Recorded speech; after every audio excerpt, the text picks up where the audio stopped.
دماغي دماغي وجعاني مالك يا ابني؟ ومال دماغك؟ ايه اللي تعبك؟ انا تعبان. انا قلبي وعقلي وجعاني. يعني انت تعبان من همك وتعبان من عقلك وتعبان من قلبك؟ طب والناس اللي مرمية في الشارع لو انت كمان في نفس مكانه؟ تعالى اعلمك الفرق ما بين الذكاء العقلي والذكاء العاطفي. يلا بينا. السلام عليكم ورحمة الله وبركاته، واهلا بكم في حلقة جديدة من برنامج العبقري. تعالى اعرفك كل حاجة بتتناسب مع الواقعية، وحاجة مهمة انت مش واخد بالك منها هو حاجتين: الفرق بين انواع الذكاءات. والنهاردة هنتكلم عن ذكاءين وهما اهم ذكاءين. يلا بينا يلا بينا. اول حاجة هنتكلم عليها النهاردة الفرق ما بين الذكاء العقلي والذكاء العاطفي. العاطفة بتاعتك بتقدر تتحكم فيك ولا عقلك اللي بيقدر يتحكم فيك؟ طب مين اكتر بيتناسب مع الواقعية والمرونة في الحياة وفي المستقبل وبيساعدك على تحقيق التقدم؟ هل حاجة من الحاجتين دول؟ طب مين اكتر بيتناسب مع الواقعية؟ هل الذكاء العقلي ولا هل الذكاء العاطفي؟ يلا بينا. السلام عليكم ورحمة الله وبركاته مرة أخرى ومقدما، ونخش في الحلقة كاملة وبسم الله.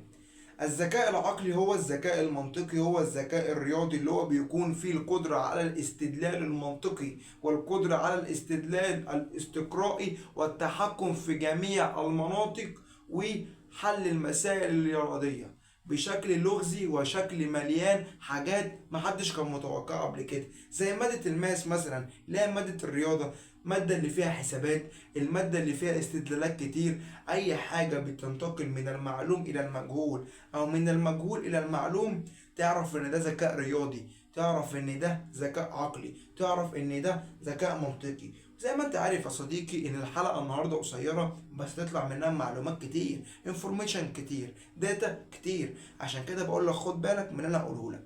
الذكاء العقلي اللي احنا دلوقتي طلعنا عليه جمله مهمه جدا اسمها الاي كيو، والاي كيو بتساعد ان القدره على الذكاء العقلي تقدر تشتغل اكتر بنسبه كبيره محدش كان متوقعها. لان الذكاء العقلي الاستدلال المنطقي بتاعه بيفرق معاك في اشكال كتير جدا انت ما كنتش واخد بالك منها، واستدلال استقرائي مهم جدا انت ما كنتش واخد بالك منه. لان الاي كيو القدره على حل الاختبارات، القدره على حل التمارين الرياضيه، مش في ماده الرياضه بس، ممكن في ماده الكيمستري، ممكن في ماده الفيزيكال، يعني ممكن ماده الفيزياء، ماده الكيمياء، الحساب والرياضه وجميع العلوم المختلفه اللي بتتناسب مع علمك انت، ده تقدر تقول عليه ذكاء عقلي.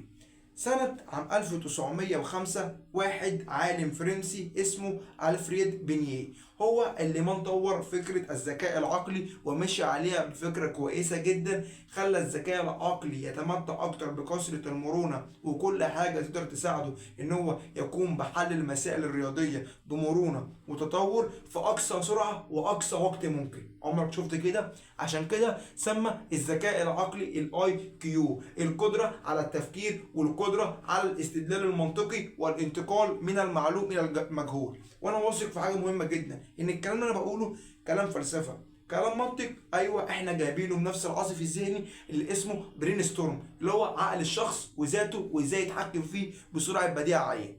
مين اللي طور الفكره ومين اللي ساهم في الحاجه دي كويسه جدا؟ عالم دنماركي اسمه ويليام تيرمان. تيرمان طور فكرة الذكاء العقلي بشكل كبير، هو وعالم تاني من نفس البلد بتاعته اللي كان عنده القدرة على ربط الأشياء وربط الظواهر وإدراك العلاقات، والعقل كان بيعمل كده، سبيرمان. يبقى تيرمان وسبيرمان. تيرمان طور الذكاء فكرة كبيرة، سبيرمان كان عنده القدرة على إدراك العلاقات والربط ما بين جميع الأشياء. تمام تمام. ده الجزء المهم جدا بالذكاء العقلي. تعالوا ننتقل الى اهم جزء اللي هو بيأثر بقى مشاعر الحب، مشاعر الكراهية، مشاعر الانفعالات. انت مناسب لنفسك بايه؟ مين اللي بيتناسب معاك اكتر في الواقعية اللي انت تتعامل مع الناس بمشاعر، بثقة، باحترام، بتقبل ذات، بنقد وفحص وتحليل، لكي توصل الى جمله اسمها جمله القابليه للاستواء. في ناس كتير بيقول لك امشي بعقلك وما تمشيش بالعاطفه. هل الكلام ده صح ولا هل الكلام ده غلط؟ هنشوف كل حاجه دلوقتي.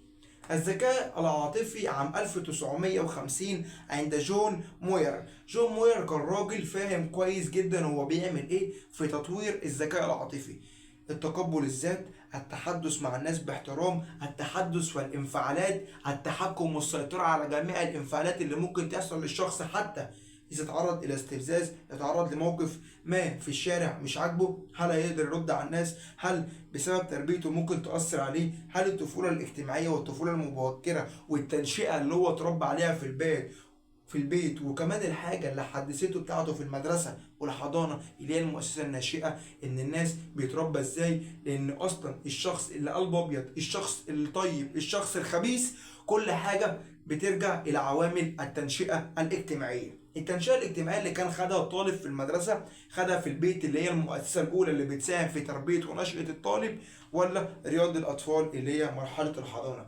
كل الحاجات دي أنا قسمتها لك في 3 حاجات اللي هي المراهقة، الطفولة المتأخرة، الطفولة المبكرة. حلقة فلسفية، علم نفسي منطقي، غريبة طبيعية، مع إن أنت بتفرق ما بين حاجتين: الذكاء العاطفي، التحكم في الانفعالات والتحكم في المشاعر ومراعاة الآخرين وتقبل الاحترام.